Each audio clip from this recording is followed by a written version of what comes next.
Obrigado, Carlos. Bom dia a todos. Obrigado pela participação. E hoje a gente escolheu como tema falar da atividade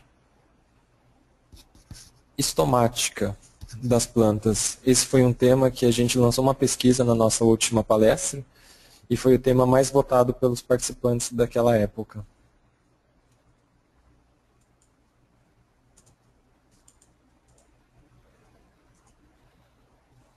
Então, apenas como uma introdução, a água, como a gente sabe, ela é uma das mais importantes substâncias. Ela funciona como um solvente ideal dentro dos organismos para que possam ocorrer os processos bioquímicos e foi a partir dela que se deu início à evolução da vida. Só que na hora de passar do meio aquático para o meio terrestre, a vida ela encontrou um pequeno problema, que era uma dificuldade de ficar no ambiente terrestre, de obter água e ainda manter essa hidratação. Então, no caso das plantas, o que elas conseguiram foi desenvolver as raízes para conseguir retirar essa água do sistema terrestre e um sistema vascular avançado para fazer a distribuição dessa água por todos os seus órgãos. E também elas desenvolveram mecanismos para conservar essa água que ela conseguia retirar do solo, para que elas não sofressem por desidratação, que é o caso da epiderme e do desenvolvimento de estômatos. Então, a partir daí, elas começaram a absorver a água do solo. Essa água ela se movimentava através da planta pelos vasos condutores, e boa parte, a maioria dessa água absorvida é perdida para a atmosfera por transpiração. A porcentagem de água que é perdida para a atmosfera, ela depende tanto do tipo de planta que a gente analisa, quanto do ambiente em que essa planta se encontra. Apenas a título de comparação, eu coloquei aqui, por exemplo, que as plantas mesófilas, elas são mais adaptadas a ambientes úmidos e elas transpiram 82% de toda a água que elas absorvem, sendo que os outros 18% seria utilizado por ela para os processos bioquímicos. Já as plantas mais adaptadas aos ambientes secos e quentes, elas absorvem a água e perdem muito menos do que as plantas mesófilas. Elas perdem cerca de 50% por transpiração. E por que é feita essa transpiração? Argumenta-se na literatura que ela seria importante para 3 fatores. Para causar o resfriamento das folhas, principalmente aquelas que ficam expostas ao sol, para fazer com que a seiva, a água e os nutrientes que elas retiram do solo consigam circular por meio dos seus vasos condutores até os órgãos mais superiores, e também para permitir que se crie um gradiente de potencial hídrico, de maneira que essa seiva ela vá subir, levando não só água para todos os órgãos, mas também nutrientes.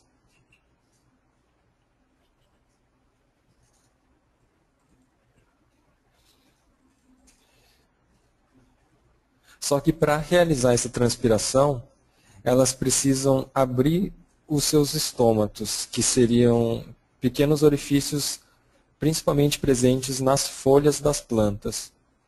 E aqui as plantas encontram um dilema. Elas têm que abrir os estômatos para absorver CO2 e poder fazer a fotossíntese, só que toda vez que ela abre esses estômatos, existe uma perda de água. Infelizmente, eu não lembro o nome do professor que comentou isso, mas eu gostei bastante do que ele falou, que a planta ela fica num dilema de passar fome ou de passar sede. Porque ou ela abre para fazer a fotossíntese, mas sempre que ela abre, existe uma perda inerente ao processo, que é a perda de água por vapor. Então, uma solução que as plantas encontraram é abrir esses estômatos, regular a abertura desses estômatos de acordo com as condições ambientais. Então, por exemplo, elas podem fechar os estômatos de noite, quando elas não têm luz para fazer a fotossíntese, e evitar que se perca muita água durante esse processo.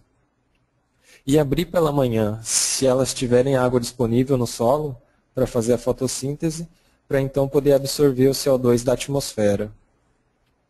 No caso de estresse hídrico, que elas não tenham água disponível no solo o suficiente para se manter, elas fecham os seus estômatos para manter a turgescência das células. Existe um meio de calcular a eficiência no uso da água das plantas. A fórmula ela é bem simples. Na verdade, a gente pega a quantidade de moles de gás carbônico que ela é fixado e divide pela quantidade de moles de água que ela perde nesse processo de fixação de CO2. Aqui também a título de comparação, porque ela varia de acordo com as espécies, mas a gente tem que as plantas do tipo C3, mais adaptadas aos climas úmidos, elas têm uma taxa de eficiência no uso da água menor do que aquelas plantas mais adaptadas ou aos climas tropicais, do grupo C4, ou então aquelas de ambientes áridos, como as plantas CAN, que elas, no caso, têm uma eficiência no uso da água bem maior do que os outros dois grupos. E isso se dá principalmente porque a fixação de gás carbônico feita por elas ocorre principalmente de noite.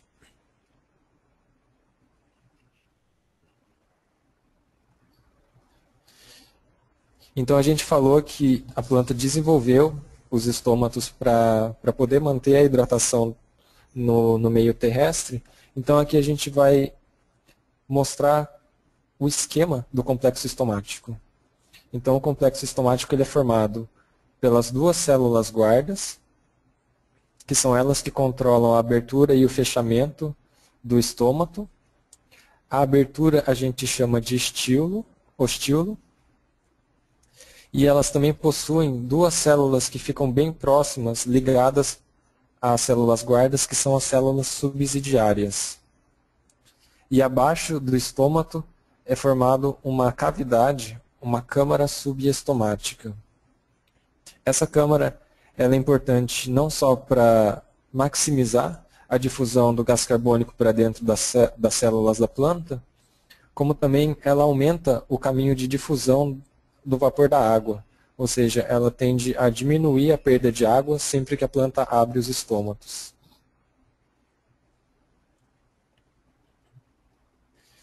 Então, qual que é a função das células guardas? As células guardas são aquelas laterais que formam o ostíolo,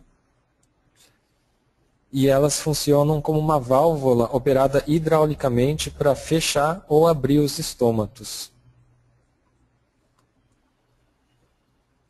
E como ela faz a abertura e fechamento desses estômatos é baseado principalmente na entrada ou saída de água do seu interior. Os estômatos eles ficam em sua grande maioria nas folhas das plantas. Algumas espécies elas podem apresentar estômatos também em outros órgãos, como caules, flores e frutos. A frequência e distribuição dos estômatos dependem da espécie e mesmo dentro da mesma espécie, em diferentes condições de crescimento. A gente tem um número aproximado que esses valores podem ir em média de 30 a 400 estômatos por milímetro quadrado, mas algumas espécies fogem desse número médio, como por exemplo o fumo, que tem mais de 1000 estômatos por milímetro quadrado.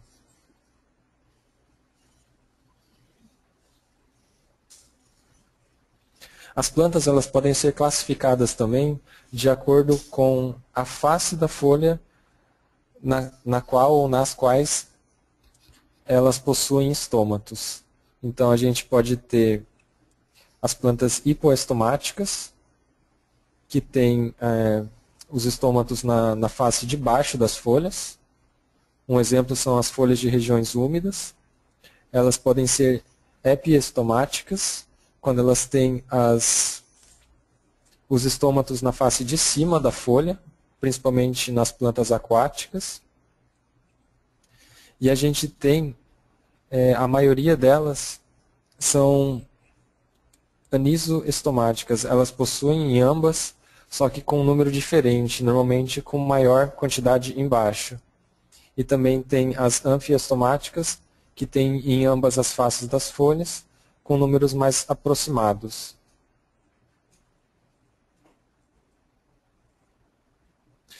Alguns exemplos de grupos de acordo com a posição dos estômatos. As monocotiledôneas herbáceas seriam anfiestomáticas. A maioria das espécies são hipoestomáticas, na face de baixo da folha. Algumas em maior quantidade, no caso da dicotiledônea herbácea, e algumas exclusivamente na face de baixo, no caso das lenhosas. E um exemplo de plantas com estômatos na face superior seriam as aquáticas.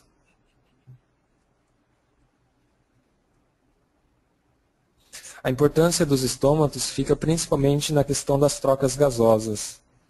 Isso causa um efeito direto, tanto na fotossíntese quanto na produtividade, principalmente nas culturas mais comerciais. E existe um número de aproximadamente 90% de todo o CO2 e vapor de água que são trocados entre a planta e o ambiente ocorrem pelos estômatos.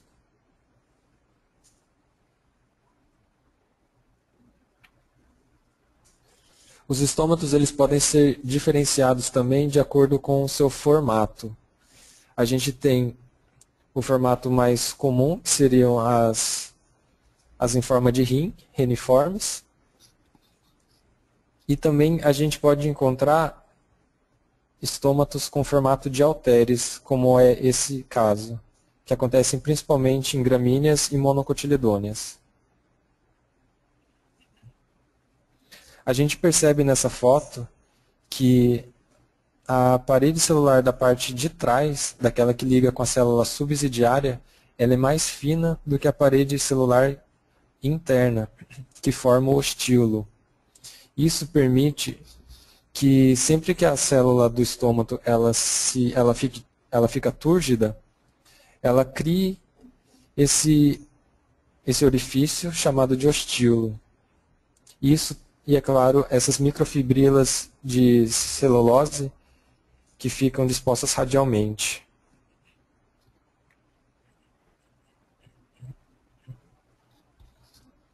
Então existe um número aproximado que a parede interna dela ficaria em torno de 5 micrômetros de espessura, com relação à parede externa, que ficaria entre 1 e 2 micrômetros.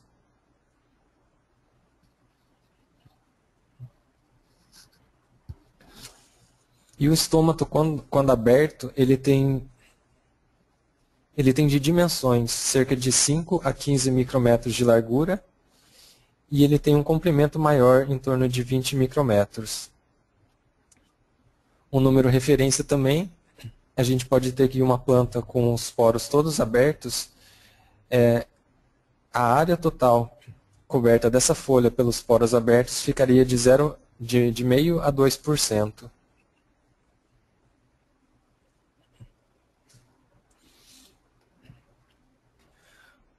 Uma outra parte importante do complexo estomático é a câmara subestomática, que é esse espaço vazio que fica logo atrás dos estômatos.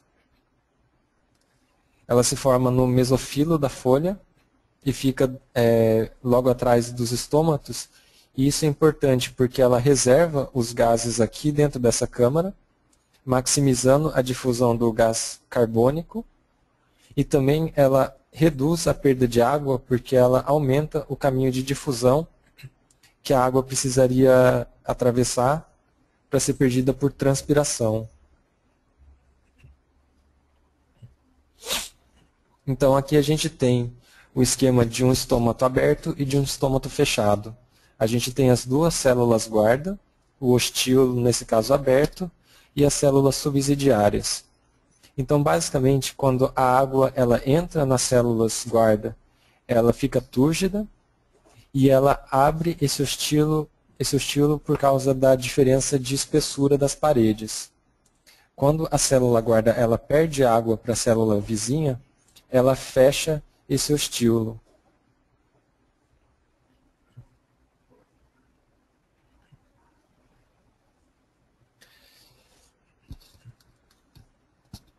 Então a gente percebeu que o que controla o fechamento ou abertura dos estômatos é a entrada ou saída de água.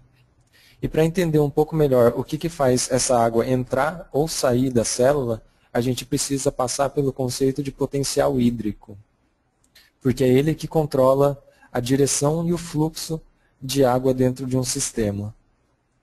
No caso das plantas, das células, o potencial hídrico ele tem duas componentes mais importantes, que seria o potencial osmótico e o potencial de pressão. O potencial osmótico ele é relacionado à quantidade de solutos que tem na nossa água. Se a gente adiciona mais solutos osmoticamente ativos, a tendência é dessa componente ficar mais negativa. Em compensação, se a gente aplica uma certa pressão num determinado sistema, essa variável, o potencial de pressão, tende a ficar mais positivo. E a regra primária do transporte de água é que a água ela vai sempre partir do ambiente com potencial hídrico mais positivo para o ambiente com potencial hídrico mais negativo ou menor. Então aqui a gente tem dois exemplos de sistema para entender um pouco esse movimento da água. Nos dois esquemas a gente tem dois ambientes separados por uma membrana semipermeável. Ela permite que a água atravesse de um lado para o outro, mas não que os solutos passem.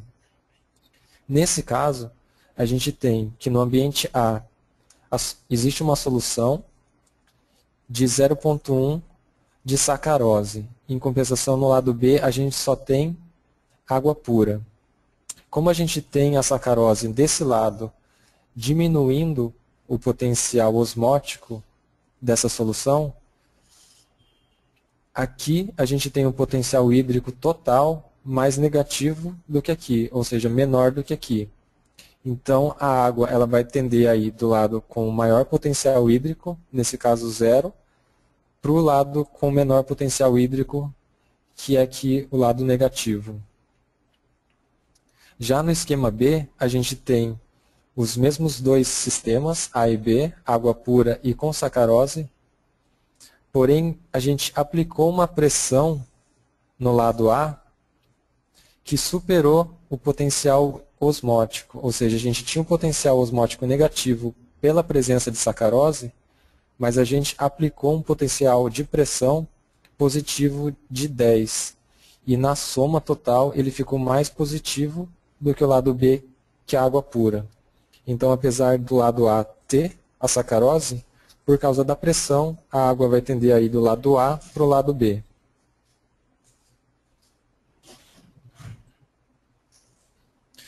E quais são os mecanismos que regulam esse movimento estomático? Então, as células guardas, toda vez que elas absorvem a água por osmose, elas aumentam o seu turgor e aumentam o potencial de pressão também. E quando eles se fecham porque houve uma saída de água, diminuindo a pressão de turgor, e as paredes celulares ficaram mais relaxadas, fechando o ostíolo.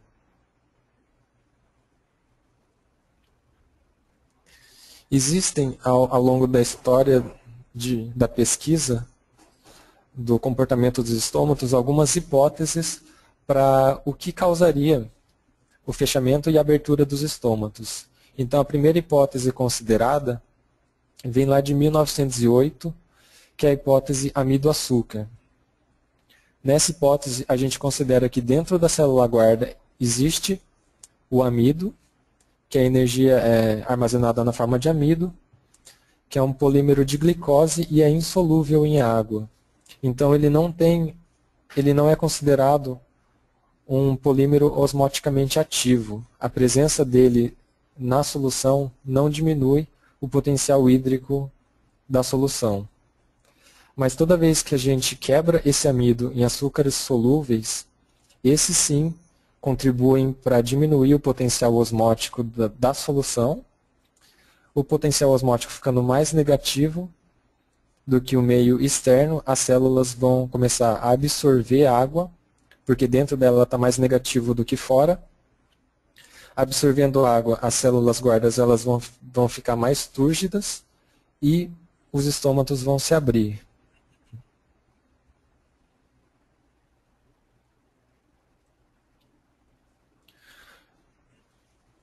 Com o passar do tempo, em 1943, foi criada uma outra teoria de estudo sobre o comportamento do estômato que tirou um pouco do peso da primeira teoria do açúcar amido. Nessa teoria de 1943, eles consideraram principalmente os íons potássio e cloro como os controladores da abertura estomática. E também a síntese de malato, que são os três juntos, eles são solutos osmoticamente ativos, ou seja, a presença deles na solução vai diminuir o potencial osmótico da solução. E eles perceberam que quanto mais potássio, as células guardas absorviam mais água e o estômago ficava mais aberto. E o contrário acontecia. Se a gente diminuía o potássio, menos água entrava e a célula fechava, o ostilo fechava. A entrada do potássio nas células guarda ela é feita por uma bomba de prótons, a HTPase, ou seja, para entrar esse potássio dentro da célula guarda, existe um gasto de energia.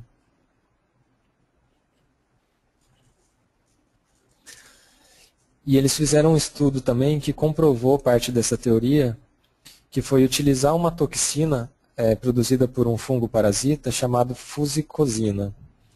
Essa fusicosina, ela estimula a saída, ela estimula a entrada de potássio nas células guarda, mantendo essa bomba ligada, entrando potássio o tempo todo. E o que fazia? Como a gente tem muito potássio dentro da célula guarda, ela absorvia água e ficava o tempo todo aberta. Então as plantas elas morriam por desidratação.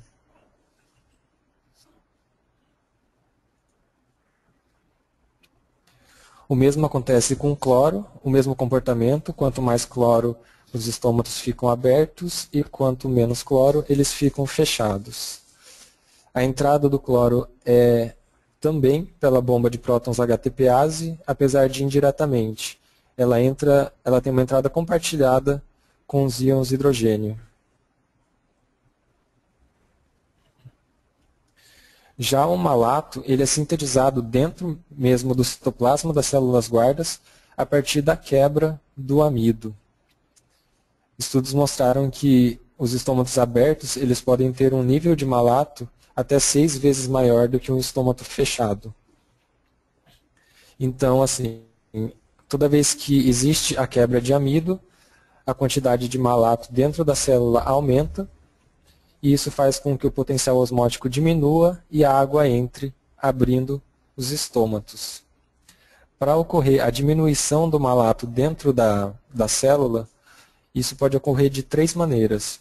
Ou ele é convertido novamente para amido, ou ele é utilizado na respiração e a sua quantidade diminui, ou então ele é liberado para fora das células.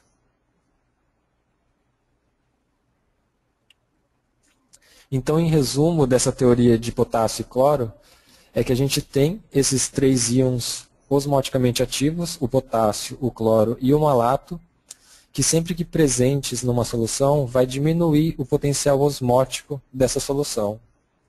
Como ela é uma componente do potencial hídrico, a gente infere também que o potencial hídrico vai ser mais negativo a partir de então. Com o potencial hídrico dentro da célula mais negativo do que o potencial hídrico fora da célula, existe uma entrada de água por osmose. Entrando água na célula guarda, ela vai ficar mais túrgida e vai abrir os estômatos.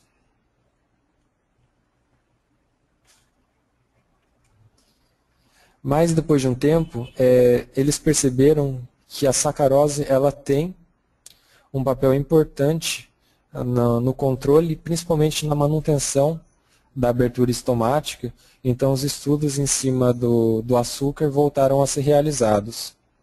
E eles perceberam, por exemplo, principalmente com esse experimento da bicefaba, que enquanto o potássio ele aumentava, a abertura também dos estômatos aumentava.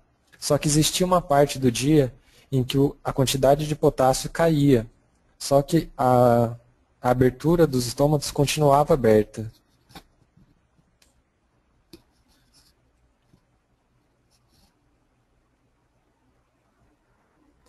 Então fica mais fácil de ver aqui por esse gráfico.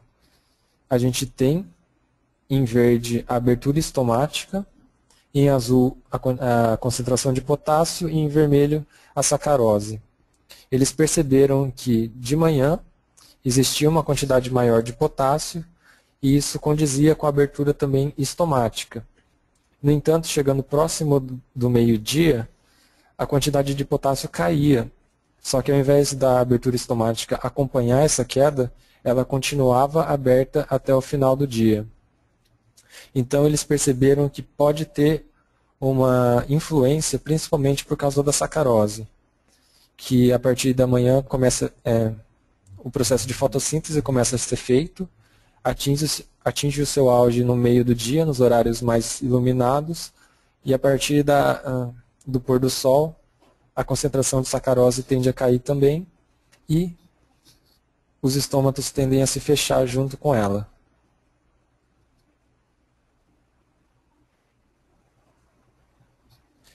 Existem alguns fatores ambientais que controlam o processo de abertura ou fechamento dos estômatos. Um deles é a água. Então, as células guardas elas podem sofrer tanto o fechamento hidropassivo quanto o hidroativo. O fechamento hidropassivo acontece porque ela acaba perdendo mais água para a atmosfera, ela perde água mais rápido para a atmosfera do que ela consegue retirar das células vizinhas. Esse é o fechamento hidropassivo. Já o hidroativo é quando elas recebem algum tipo de sinal da planta de que existe deficiência de água no meio, e esse sinal vem principalmente em forma de ácido abscíssico, e elas forçam o fechamento dos estômatos para evitar uma perda maior de água, já que existe uma sinalização de que tem falta de água naquele sistema.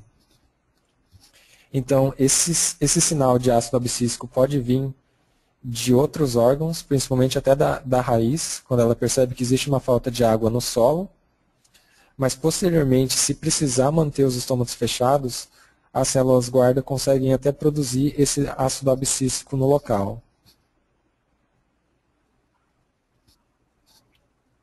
A temperatura ela tem uma influência indireta na abertura ou fechamento dos estômatos.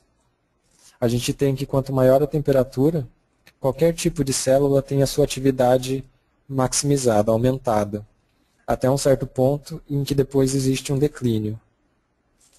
Então, quando a gente tem maiores temperaturas, a gente tem o processo de respiração acontecendo de maneira mais ativa do que o processo de fotossíntese. Isso aumenta a concentração de CO2 na planta e causa o fechamento estomático.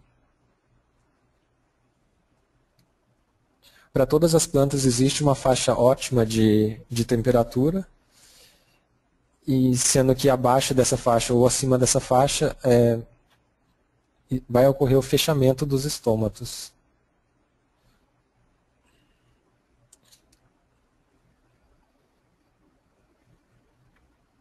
Um terceiro fator ambiental que pode influenciar na abertura ou fechamento dos estômatos é o gás carbônico. E o gás carbônico, sempre que a gente estuda o gás carbônico, a gente também estuda a luz junto, porque eles são intimamente ligados. Não se sabe ao certo ainda qual é o efeito direto do gás carbônico na planta.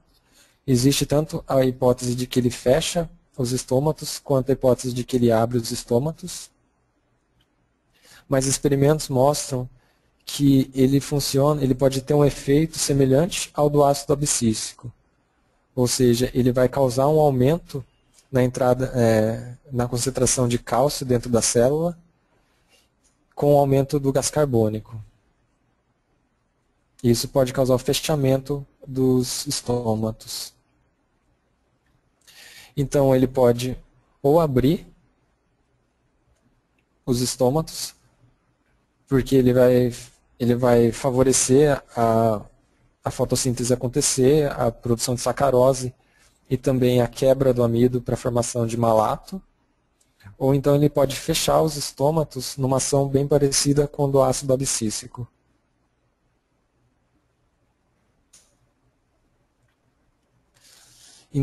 O quarto elemento seria a luz, que está intimamente ligada também com o gás carbônico. E tem estudos feitos com a luz vermelha e a luz azul. A luz vermelha ela teria um efeito indireto, porque ela vai fazer com que a planta faça fotossíntese, e isso vai produzir a sacarose e vai diminuir o potencial hídrico da célula.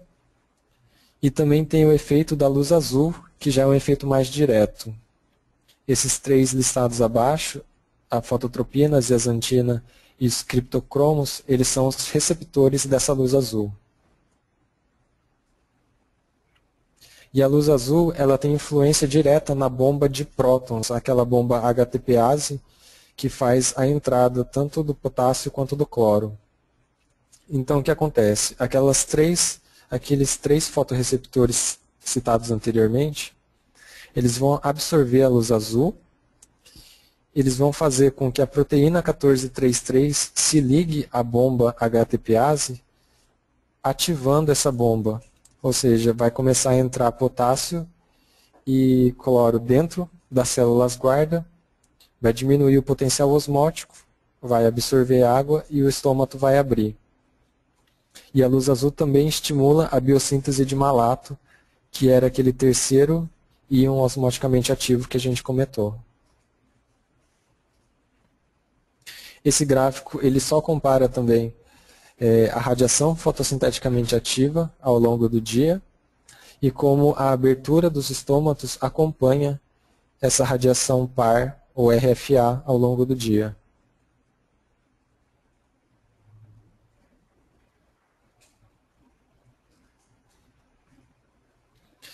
Então esse esquema, ele representa tudo que a gente comentou até agora na parte de abertura dos estômatos. Ou seja, aqui a gente tem, por exemplo, o caminho feito pela luz azul, que vai fazer com que a bomba HTPase seja ativada, abrindo canais de influxo tanto de potássio quanto de cloro. E quando a gente aumenta a quantidade de potássio e de cloro, a gente também diminui o potencial osmótico e o hídrico dentro da célula. Dentro ficando mais negativo do que fora, a água vai sempre do mais positivo para o mais negativo. Então a água vai de fora para dentro da célula, ela vai ficar túrgida e vai abrir o seu estômato. Aqui a gente também tem a influência da luz vermelha no processo de fotossíntese, no aumento de sacarose dentro das células, que tem o mesmo efeito do potássio e do cloro. Vai diminuir o potencial osmótico, a água vai entrar e o estômato vai se abrir. Ou também a quebra do amido em malato, que vai ter o mesmo efeito dos outros três íons.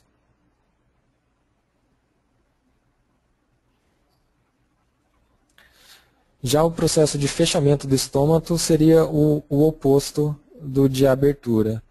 Se a gente tem uma perda de água das células guarda, elas ficam mais flácidas e o seu ostíolo vai fechar. Existem estudos que mostram a importância do cálcio nesse processo de fechamento. Então o cálcio ele inibiria a turgescência que é induzida por aqueles três íons citados anteriormente, o potássio, o cloro e o malato, e ele teria também influência direta do ácido abscíssico. Então o ácido abscíssico Ele vai ser produzido em ambientes de estresse hídrico. Quando a planta ela perceber que tem falta de água, ela vai mandar sinais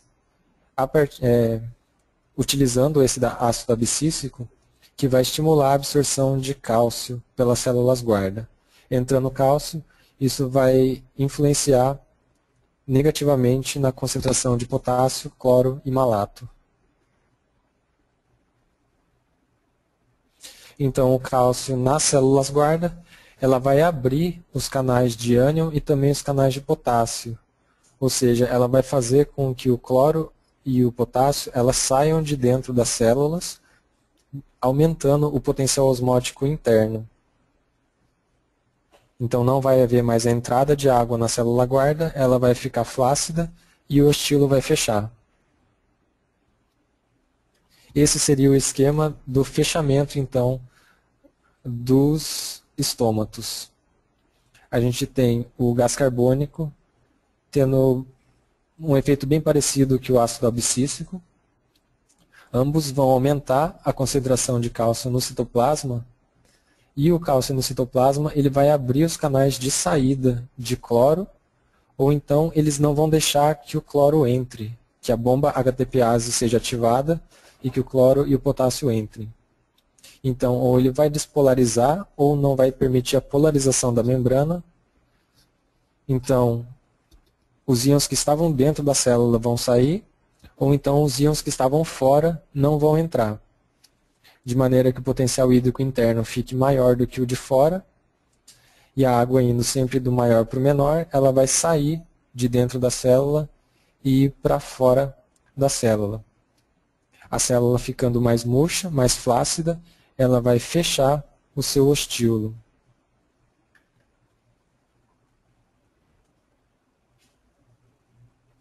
E para finalizar, eu trouxe aqui dois experimentos realizados com um instrumento que mede a condutância estomática das folhas.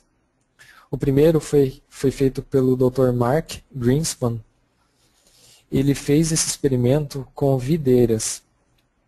Principalmente em fruticultura, a gente sabe que as plantas, quando elas sofrem um tipo de estresse hídrico, isso acaba favorecendo a frutas de melhor qualidade, frutas mais doces, porque ela vai aumentar o acúmulo de açúcares nas frutas e também vai diminuir um pouco o crescimento vegetativo, o crescimento de folhas das plantas, de maneira a diminuir os tratos culturais.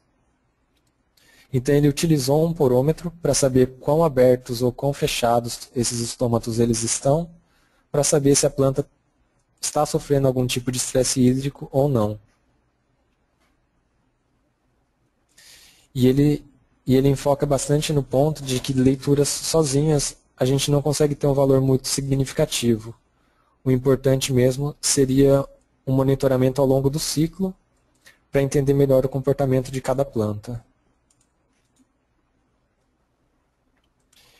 Então o que ele fez? Ele escolheu um horário do dia, normalmente os horários mais quentes, então ele escolheu do meio-dia às 2 horas da tarde. Ele pegava sempre o mesmo tipo de folha, então num ramo típico da planta, ele escolhia a folha que mais recentemente se expandiu e que estava exposta a pleno sol. Ele encaixou o instrumento de maneira a pegar a parte sem nervuras da folha, para permitir um melhor contato do instrumento com a planta, e tirava pelo menos 5 leituras de cada planta para se tirar uma média. Ele também anotava as condições climáticas do momento das leituras. E como que ele utilizava esses dados? Ele conseguiu criar uma escala de acordo com a condutância estomática para entender em qual ponto a planta estava estressada, extremamente estressada, ou em alguns pontos em que ele chamou de níveis de luxo, ou seja, tinha muita água desnecessária para o crescimento da planta. E ele também fez uma diferenciação entre as uvas tintas e as uvas brancas.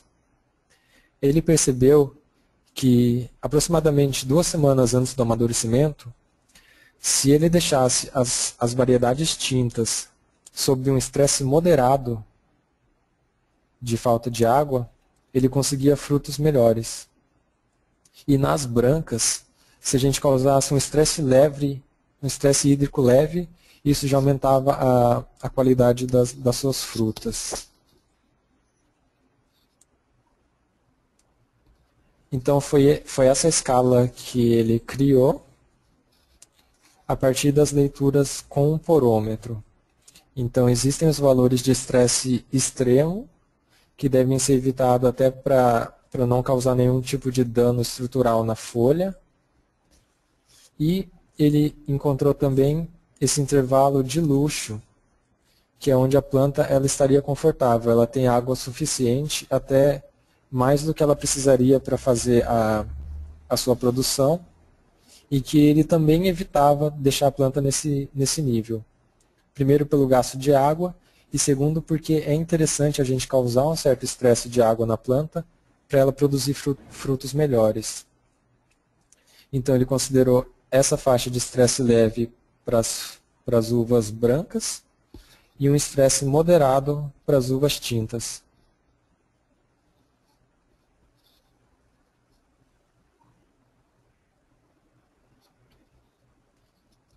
E um outro, aqui na verdade foi um teste, não chegou a ser um estudo, mas a gente tirou algumas leituras com esse mesmo porômetro em palmeiras Rafis, aqui na nossa empresa.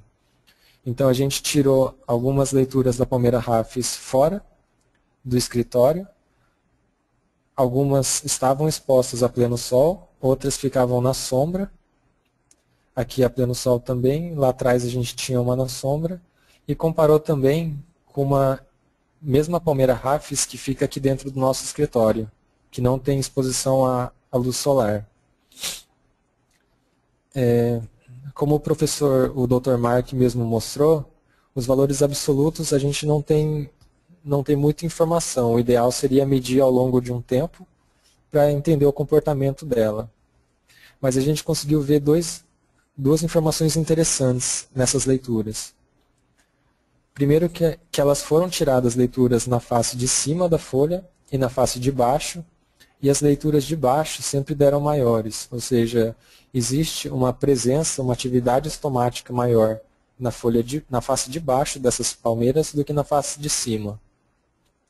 E segundo, que a gente percebeu que as plantas que estavam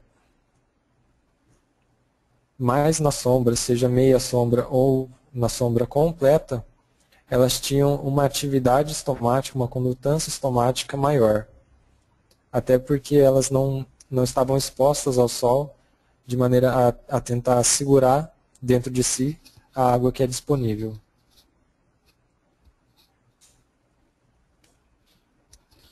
Eu gostaria de agradecer a presença de todos.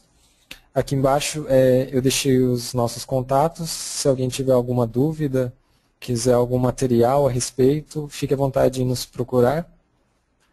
E agora a gente vai passar para a sessão de perguntas e respostas.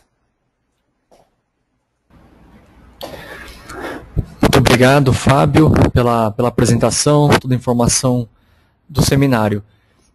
Nós temos várias perguntas, eu vou pedir para o Fábio dar uma olhada nas perguntas para selecionar algumas, porque acredito que, devido ao horário, nós não vamos conseguir responder a todas elas.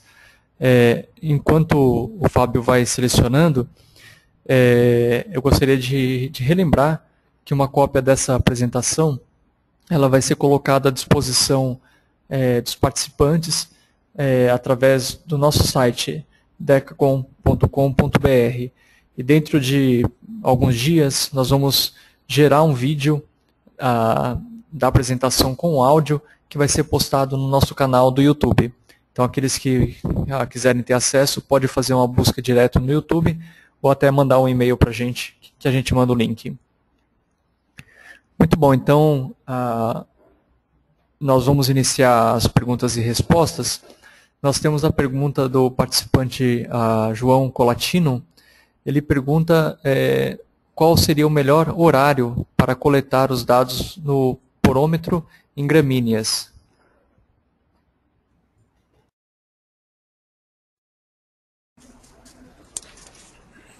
Bom, João, normalmente os horários escolhidos para esse tipo de estudo são os horários mais quentes do dia, ou seja, do meio-dia às 2 horas mesmo, até para ter uma ideia se a planta está sofrendo de estresse hídrico ou não. Existe a possibilidade de se utilizar horários fora dessa janela, mas o importante mesmo é a gente manter um padrão nas leituras. Sempre que a gente escolher um horário, tentar manter esse horário ao longo de todo o estudo.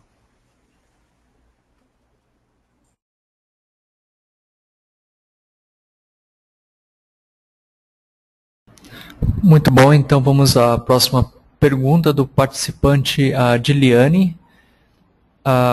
O participante ele questiona se a teoria do potássio e cloro de Lamamura, de 1943, desbancou a teoria do amido anterior a esta.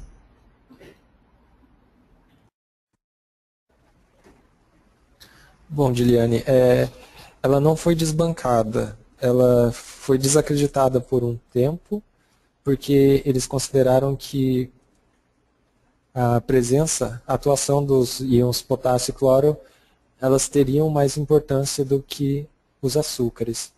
No entanto, a gente percebeu durante a apresentação que só o comportamento do potássio não justificaria principalmente a manutenção da abertura desses estômatos ao longo do dia. Por isso que eles trouxeram de volta a importância de se estudar também a presença de açúcares dentro das células, porque as duas teorias juntas, na verdade, explicariam melhor o comportamento do estômago, aberto ou fechado durante o dia.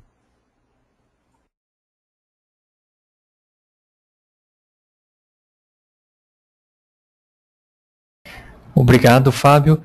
A próxima pergunta é do nosso participante Nilo. Fábio, como definir, a partir das leituras, se uma planta de uma dada espécie está sob estresse hídrico ou não? Há valores gerais que permitem essa interpretação? Nilo.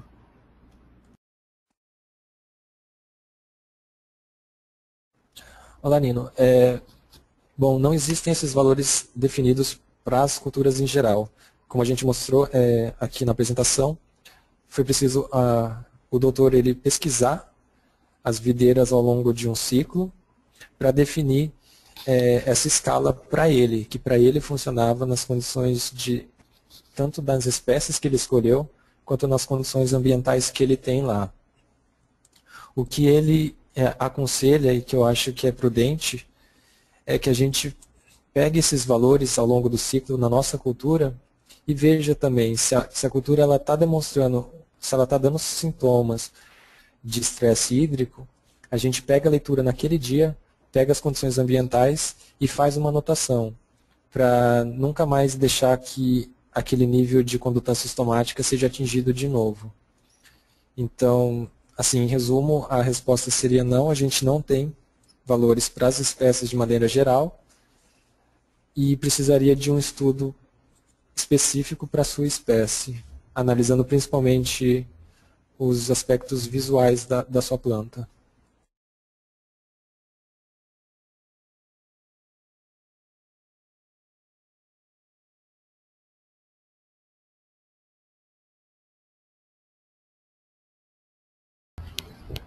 Muito bom. Obrigado, Fábio. Eu acredito que nós temos ainda tempo para mais umas duas perguntas. Vamos então à pergunta do participante Matheus.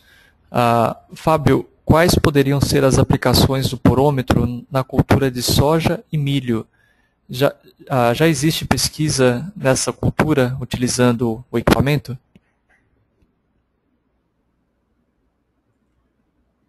Matheus. Oi, Matheus. A gente tem alguns pesquisadores utilizando o porômetro com essas culturas e a aplicação seria a mesma que para as outras. Entender o comportamento dessas plantas, saber se elas são mais eficientes no uso da água ou não, se comparando variedades, cultivares, ou então até para o gerenciamento da irrigação, saber se a gente está aplicando água suficiente ou saber se a gente está gastando água desnecessariamente.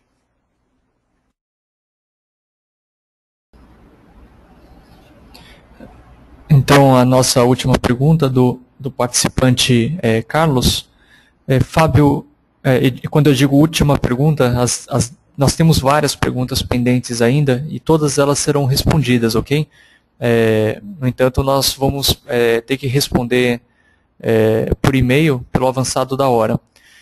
Então, Fábio, a condutância estomática seria basicamente a quantidade de água perdida pela planta?